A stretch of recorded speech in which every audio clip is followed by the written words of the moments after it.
Hoo boy! This little trailer took way too long to come out. Seriously, months and months of clamoring from fans all over the world on Twitter and Facebook and Instagram and everywhere in between. And now we finally have our very first look at Thor, Love and Thunder, which is coming out about 2.5 months from now. Oh my god, talk about a short marketing window. Seriously, what the hell? And I mean, we got ourselves a Marvel mania right now. We're currently in the middle of Moon Knight. We got Doctor Strange coming out next month. We got Miss Marvel coming out a month after that. And then we have Thor 4 coming out the month after that. It's so much! But alright, let's talk about this little teaser, huh? What do we got? So it starts out and we hear Thor's voiceover. His hands were once used for battle.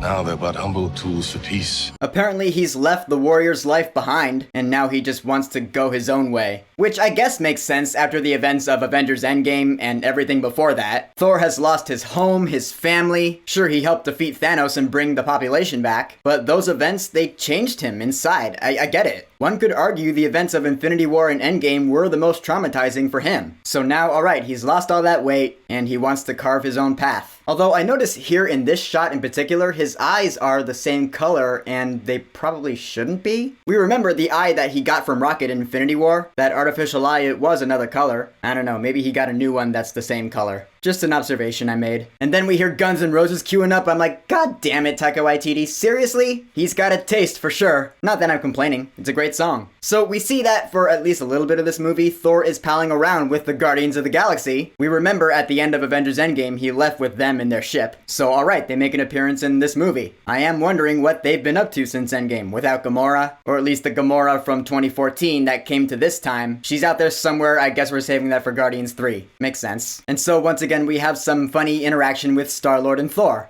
Not me. What? Just listening. That should hopefully make for some good laughs in this movie.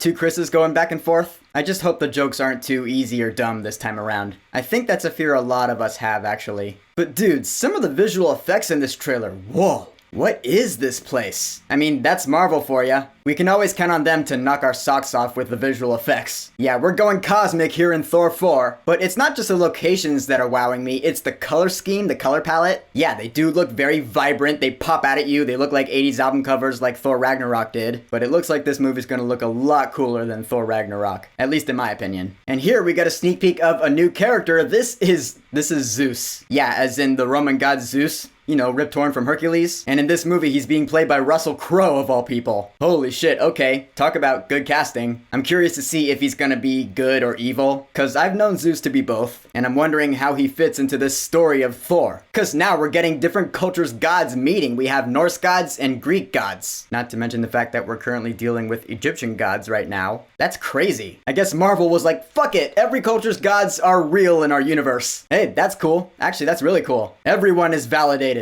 We see New Asgard in this trailer. New Asgard's looking fresh. A lot of the architecture now looks more Asgardian, at least more than it did in Avengers Endgame. That's pretty cool, actually. In the few years it's been, they've done some work. I am actually wondering how long after Endgame this movie takes place. I'm not sure about that. And of course, Valkyrie being a straight up badass in that suit. Holy shit, I've forgotten how much I love that character. I haven't forgotten what Tessa Thompson said when this movie was announced. As the new king of Asgard, she needs to find herself a queen. And like I said back then, I will say now, is there anyone out there who's possibly good enough for her? Cause I don't think so. One at a time, ladies. Cause you know there's gonna be a line around the block for that shit. I'm calling it now. In all seriousness though, I am looking forward to seeing how she plays into the story as well. That's the thing, this movie's actually bringing in a lot of pieces, a lot of characters. We have Thor pounding around with Korg and the Guardians of the Galaxy, and we have Zeus and King Valkyrie. And not to mention, our little surprise appearance at the end of this teaser, a certain someone has reforged Mjolnir. Ladies and gentlemen, give it up for the new mighty Thor, Jane Foster, played once again by Natalie Portman. Yeah, oh boy. Alright, first of all, I will say she does look pretty cool in that outfit, I'm not gonna lie. At least I think so. However, the character of Jane Foster, I will say, as far as Marvel love interests go, she is one of the least interesting. In fact, she was so uninteresting that they left her out of Ragnarok entirely. But now, alright, she's back as a new Thor, which, yeah, she has been Thor in the comics, so it's accurate. And yeah, sure, I am curious how this is happening, what she's been up to since the Dark World, what's going on here. So much intrigue. I like it.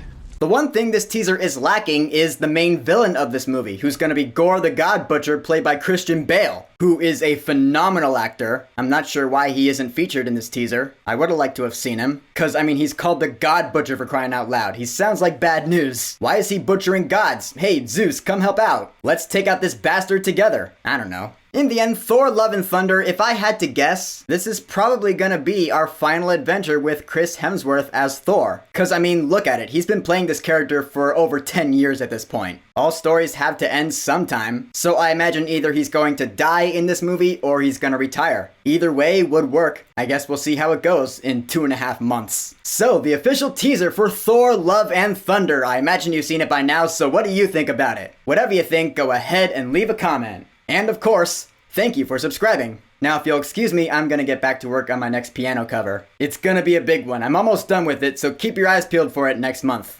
Peace!